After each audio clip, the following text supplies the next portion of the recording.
Gentlemen, welcome to the show. Dennis and Steven. Dennis, what brings you here to all? Really just the networking. It's a pretty good sized market in Arizona, and really just trying to expand that.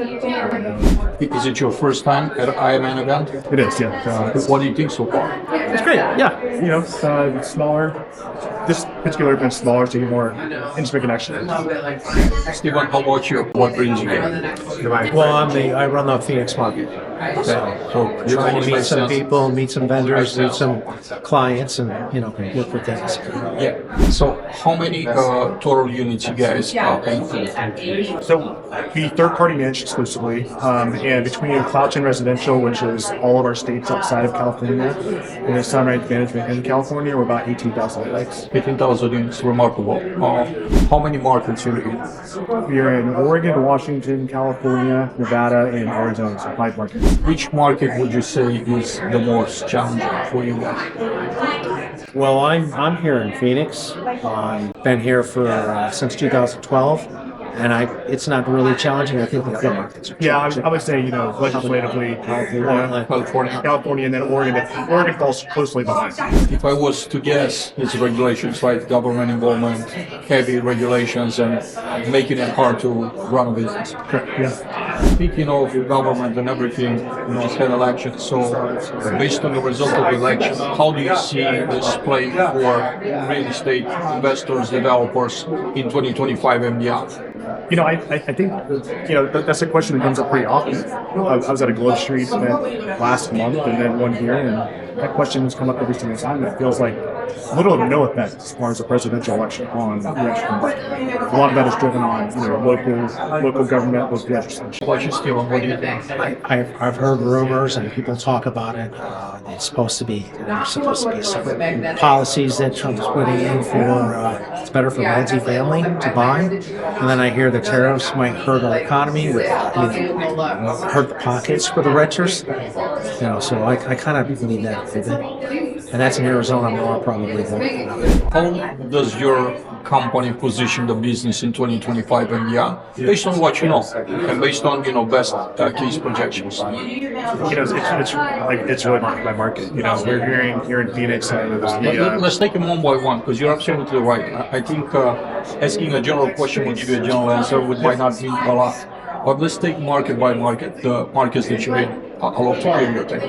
Yeah, so let's take California aside right now, because California, again, it is also various markets within that state. We'll say Arizona right now is going through a supply problem, a lot of supply coming on, still more supply coming on next year. I think they said between 17 and 21,000 units next year. And so they are going to be very saturated. So it's make it through 2025, make it through 2026. 2027 to a lot of stabilization. Whereas Portland, Oregon is going to end with that. They've had that problem in the last few years. A lot of supply coming on, inclusionary housing, rush permits. So 2025 and 2026 are actually looking very positive for final rent gains and absorption of units in Oregon. Because the supply is kind of like shrinking. It's starting to shrink. Simple supply and demand. Yeah, supply is going down and demand is staying constant. That's what you also said you have something in Washington where you have assets, right? Yes, we have a little bit in Seattle. Similar situation there. And then Vancouver, Washington, just in southern Portland. So kind of what Vancouver looks like. Steve, what do you see here as far as opportunity in Phoenix market and Arizona in general?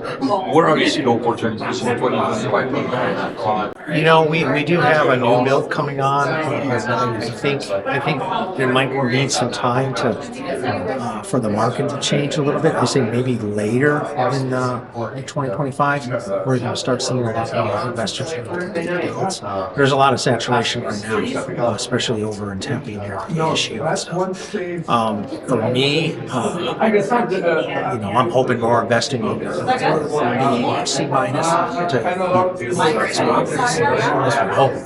Because that's what we're managing.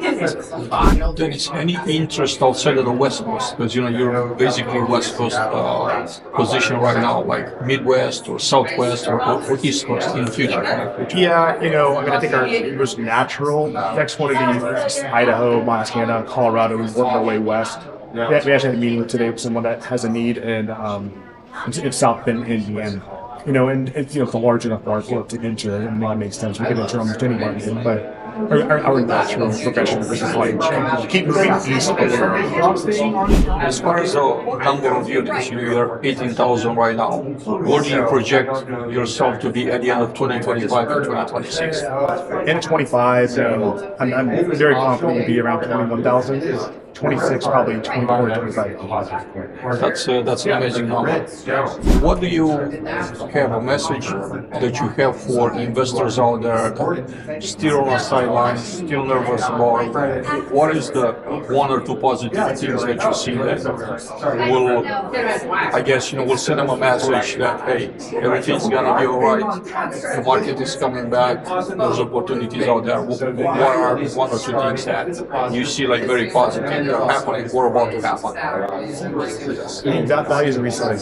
You know, I mean, I think they were talking about this in one of their sessions today. Is we were spoiled with interest rates for a long time, and kind of getting back to a point where it's more stable and values are going to start stabilizing, and it's just bringing buyers and sellers together. It really is the biggest hurdle to get over, and the positive is that I see that happening now, and I feel, sellers that held out in 21 probably wish they didn't now, so they're back around, asking numbers, and there's buyers there.